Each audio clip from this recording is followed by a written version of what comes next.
Assalamualaikum warahmatullahi wabarakatuh. Perkenalkan, nama saya Aji Miwalayuda dengan MPM 23100101137 dari kelas BJ Murid B. Apa itu motherboard? Motherboard adalah sebuah perangkat kelas utama komputer yang berguna untuk meletakkan berbagai hardware agar saling terhubung. Berikut adalah komponen-komponen yang ada di motherboard. Yang pertama adalah CPU socket. Slot proses termasuk salah satu komponen utama keyboard yang mana fungsinya adalah sebagai tempat pemasangan prosesor bentuk berupa segi 4 dengan pin 2 dimensi. Contoh slot CPU LGA 775, LGA 1151, LGA 700, dan AM4. Berikut adalah CPU PAN dan hashtag mounting point. CPU PAN dan hashtag mounting point adalah tempat diletakkannya heating dan PAN yang berfungsi untuk mendinginkan prosesor karena pada waktu komputer bekerja akan menimbulkan panas yang sangat tinggi. Maka disinilah fungsi dari heating dan PAN bekerja, yaitu untuk membuang panas berlebihan pada prosesor. Berikut adalah memory slot. Memory socket atau RAM inilah yang merupakan tempat di mana RAM komputer dimasukkan ke dalam komputer. Bergantung pada motherboard, mungkin ada 2-4 slot, dan itulah yang menentukan jenis RAM yang digunakan dengan komputer. Contoh slot RAM ada DDR4, DDR3, dan DDR5. Selanjutnya AGPS slot. AGPS Accelerator Graph Header adalah tempat untuk memasukkan AGP chart yang berfungsi menampilkan grafik pada layar komputer. Letak dari slot AGP ini pun bersebelahan dengan slot PCI. Slot PCI adalah singkatan dari perihal komponen intranet. Plot CPI adalah bus yang didesain untuk menangani beberapa perangkat keras, berfungsi untuk memasang berbagai macam perihal tambahan. Kemudian slot bridge. Slot bridge adalah suatu chip pada keyboard yang berfungsi untuk mengontrol bus LED, USB, dan dukungan plug and play, mengontrol keyboard dan mouse menjembati PCI.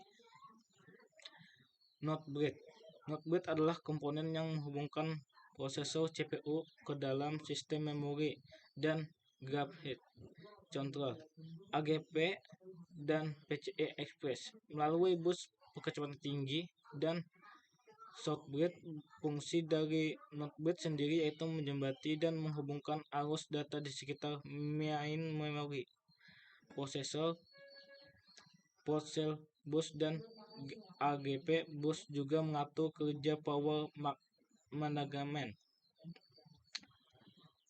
Selanjutnya CROM battery. CROM battery adalah baterai CMOS adalah baterai kecil yang terdapat di dalam motherboard komputer untuk menyimpan pengaturan konfigurasi BIOS atau EOP yang menjaga jam waktu sistem ketika komputer dimatikan atau hilang daya listrik. Kemudian slot SATA. Slot SATA adalah motherboard digunakan untuk menghubungkan ADD atau SSD ke sistem komputer. Ini memungkinkan untuk membaca dan menulis data ke disk yang digunakan sebagai media penyimpanan utama untuk sistem operasi, aplikasi, dan data pengguna. Selanjutnya power connector berupa pin yang berfungsi menghubungkan motherboard dengan power supply untuk menyalurkan daya ke seluruh bagian motherboard yang membutuhkan. Sementara untuk jumlah pin yang dibutuhkan biasanya berkisaran 20-24 pin. Selanjutnya pin CPU PAN. Pin CPU PAN berfungsi untuk memberi daya ke kipas prosesor agar dia dapat menyala sehingga bisa mendinginkan prosesor. Selanjutnya, print process panel. Print process panel pada motherboard adalah kumpulan koneksi kecil yang terletak di tepi depan motherboard dan digunakan untuk menghubungkan tombol dan lampu di bagian depan chassis komputer. Koneksi ini memungkinkan tombol daya reset, lampu indikator, dan port audio dan USB di bagian depan chassis dapat berfungsi dengan benar dan terhubung ke motherboard. Kemudian PRM. PRM adalah singkatan dari Portage Regular Model, merupakan komponen penting pada motherboard komputer. PRM bertanggung jawab untuk mengatur dan mengontrol tegangan yang diberikan kepada prosesor. Fungsinya utamanya adalah mengubah tegangan tinggi dari sumber daya umumnya menjadi tegangan yang sesuai untuk kebutuhan dan spesifik dari CPU. Selanjutnya, port USB.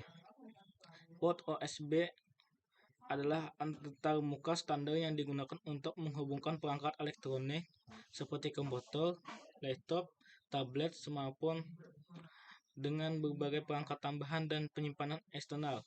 USB dirancang untuk menyederhanakan dan menyatukan konektivitas antara perangkat dan telah menjadi salah satu standar yang umum digunakan di dunia komputasi dan elektronik konsumen.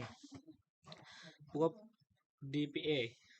Port DPA Digital Visual Interface adalah antarmuka digital yang digunakan untuk menghubungkan perangkat grafis seperti kartu grafis komputer atau laptop dengan perangkat tampilan seperti monitor atau proyektor. Port VGA. Port VGA adalah antarmuka analog yang umum digunakan untuk menghubungkan komputer dan laptop, monitor, proyektor atau layar tampilan lainnya. Selanjutnya, port audio. Port audio adalah antarmuka fisik yang digunakan untuk menghubungkan perangkat audio seperti handphone, speaker, mikrofon, dan perangkat audio internal dengan perangkat komputer atau perangkat audio lainnya. Pada port audio, ada yang berwarna biru atau pollen inject untuk menghubungkan sumber dari audio, hijau pollen auto jack untuk menghubungkan ke handphone atau handset, pink phone mikrofon untuk menghubungkan mikrofon pada komputer. Probe RJ45. Probe RJ45 berfungsi untuk menghubungkan atau mengkoneksi internet pada komputer. Selanjutnya adalah probe paralel. Fungsi dari probe paralel adalah menyambungkan komputer dengan printer scan sampai dengan menghubungkan komputer dengan perangkat tambahan tertentu yang dirancang menggunakan koneksi port paralel. DisplayPort adalah teknologi lanjutan dari DPI. Keunggulan port atau konektor ini yaitu mendukung multi-monitor dan mendukung resolusi sampai dengan 8K. BIOS chip. BIOS chip adalah singkatan dari Basis Input Output System yang merupakan program dasar pada komputer untuk mengatur proses input dan output data. Program ini juga bertanggung jawab untuk mengelola fungsi-fungsi dari perangkat keras yang terdapat pada komputer. Oleh karena itu, BIOS bisa dibilang sebagai program dasar tertinggi dalam sistem komputer. Berbeda dengan perangkat lunak atau software pada umumnya diinstal pada memory disk, program ini disimpan pada chip khusus yang dinamakan memory flash. Chip ini biasanya disebut juga dengan sebutan CMOS, Completely Metal Eclipse Semiconductor. Tanpa adanya BIOS, komputer tidak akan berfungsi dengan normal, bahkan mungkin sama sekali tidak bisa. Terima kasih. Kalau ada kekurangan, saya minta maaf. Wassalamualaikum warahmatullahi wabarakatuh.